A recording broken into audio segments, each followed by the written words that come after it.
Audio Jungle.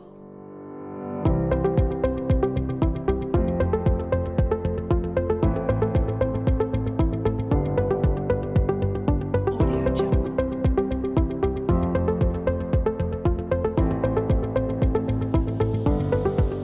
Assalamualaikum warahmatullahi wabarakatuh. Waalaikumsalam warahmatullahi wabarakatuh.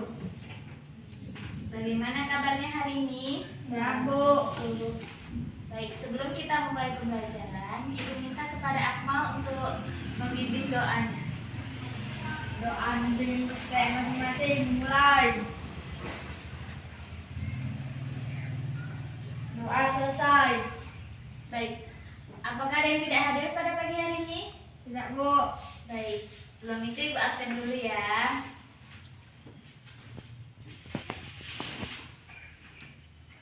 Dimas, Hadir, Bu. Akmal, Hadir, Bu. baik, hadir semua ya. Oke, hari ini kita akan membahas tentang ekosistem. Ibu akan menjelaskan dulu apa itu ekosistem. Ekosistem adalah suatu sistem ekologi yang terbentuk oleh hubungan timbal balik tak terpisahkan antara makhluk hidup dengan lingkungannya. Ekosistem sebagai suatu tatanan kesatuan yang secara utuh dan menyeluruh antara segenap unsur lingkungan hidup dan saling mempengaruhi. Nah, anak-anak ibu ada yang tahu nggak apa itu contoh-contoh dari ekosistem? Saya, Bu. Iya, Akmal, apa aja contohnya? Contoh ekosistem darat, hutan hujan tropis, hutan sabana, padang rumput, gurun. Oke, selanjutnya. Ekosistem buatan, perkebunan sawit, bendungan, pemukiman, itu aja. Nah, yang lain Dimas, ada yang tahu apa contoh ekosistem? Contoh dari yang Akmal bacakan tadi, Ibu akan kasih tahu contoh yang lain, yaitu ada ekosistem sungai, di mana di dalam ekosistem sungai itu terdapat ikan, buaya, ular, dan lain-lain. Yang selanjutnya ekosistem terumbu karang. Di dalam ekosistem terumbu karang terdapat bintang laut dan gurita. Apakah anak-anak paham? Paham, Bu. Baiklah, Ibu akan membagikan sebuah teks cerita. Nah, nanti anak-anak Ibu amati ide pokok di setiap paragrafnya ya.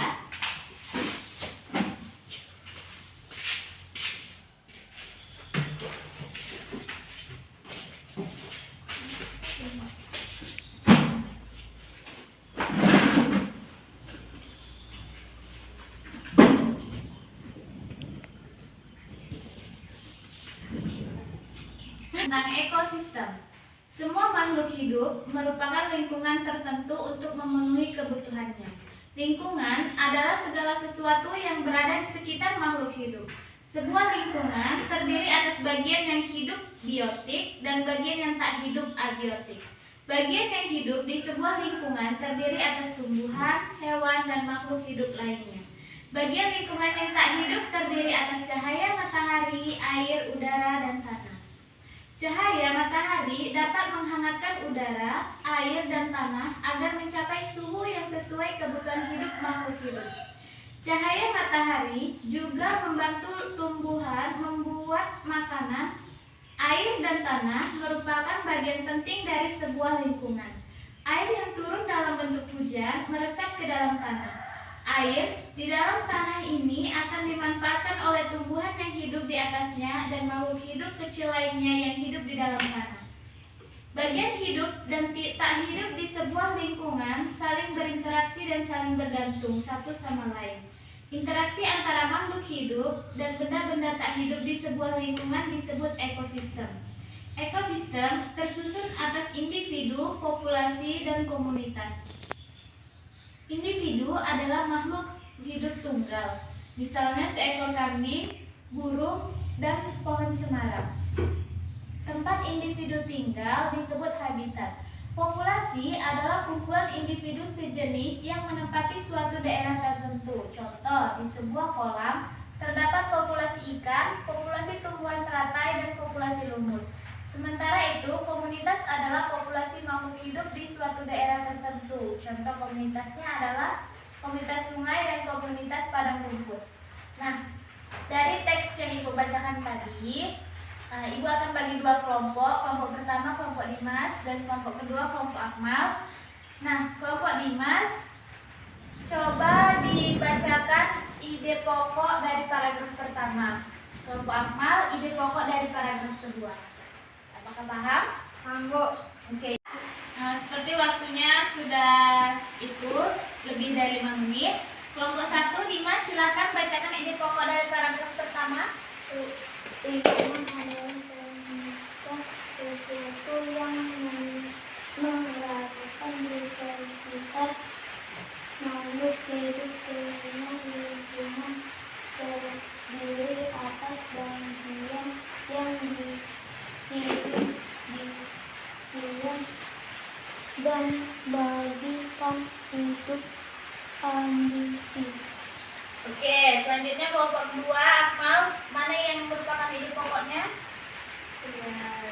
Cahaya matahari dapat menghangatkan udara, air, dan tanah agar mencapai suhu yang sesuai kebutuhan hidup air hidup. Bisa dulu. Oke, bagus sekali ya. Oke, selanjutnya kita lanjut ke materi berikutnya.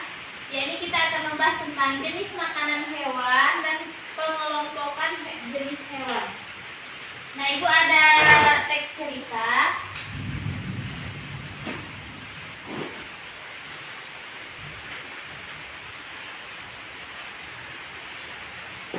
Nah, ini kalian bisa lihat.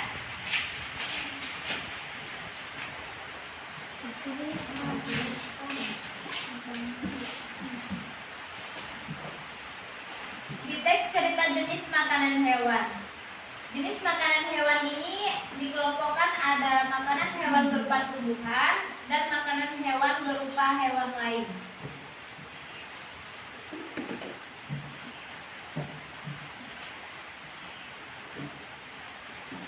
Bagian tumbuhan yang paling sering dijadikan makanan hewan adalah daun. Hewan seperti ulat, rusa, dan zebra merupakan beberapa contoh hewan yang memakan daun. Nah, hewan yang menyukai batang tumbuhan, sapi merupakan salah satu hewan yang menyukai batang tanaman padi dan jagung. Hewan panda menyukai batang pohon bambu. Bagian tanaman berupa buah juga disukai hewan. Belatung senang memakan bagian dalam buah dan ini seringkali merugikan para petani buah-buahan. Nah, di teks yang kedua yakni tentang penggolongan hewan berdasarkan jenis makanannya. Ada 3 jenis penggolongan hewan berdasarkan makanannya. Yang pertama ada herbivora, hewan pemakan tumbuhan. Yang kedua ada karnivora, hewan pemakan daging. Dan yang ketiga ada omnivora, hewan pemakan segalanya. Contoh dari hewan herbivora itu kayak kambing, kelinci, sapi. Terus kalau contoh hewan karnivora itu contohnya seperti harimau, singa, anjing, buaya, ulat. Baru yang terakhir yaitu hewan omnivora. Hewan omnivora itu contohnya kayak gorila, monyet, dan orangutan. Nah, di sini Ibu ada sebuah bagan. Ada jenis pengelompokan hewan. Di sini ada omnivora, karnivora, dan herbivora. Yang pertama hewan ayam. Ayam termasuk apa? Golongan omnivora. Ya, ayam termasuk golongan hewan omnivora. Yang kedua ada ikan hiu. Ikan hiu termasuk golongan apa? Karnivora. Ikan hiu termasuk karnivora. Kucing termasuk golongan hewan karnivora. ya. Sapi termasuk golongan hewan herbivora. oke. Terakhir ikan Termasuk apa?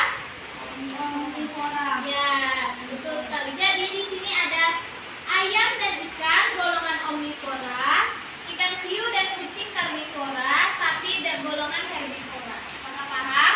Abu. Oke, baik. Kita lanjut ke materi berikutnya, yakni tentang tangga nada.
saya. Anak kambing tuan ada di pohon padu. Mana di mana jantung hati saya. Jantung hati tuan ada di kampung baru. Karena waktu sudah habis, maka pembelajaran kita akhiri sampai sini. Nah, Ibu ada tugas untuk di rumah, untuk dikumpul di minggu depan.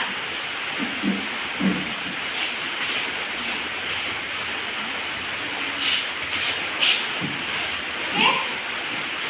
Pembelajaran kita akhiri sampai di sini. Ketua kelas silakan pimpin doanya. Doa penduduk masing-masing dimulai. Doa selesai. Salam pada guru.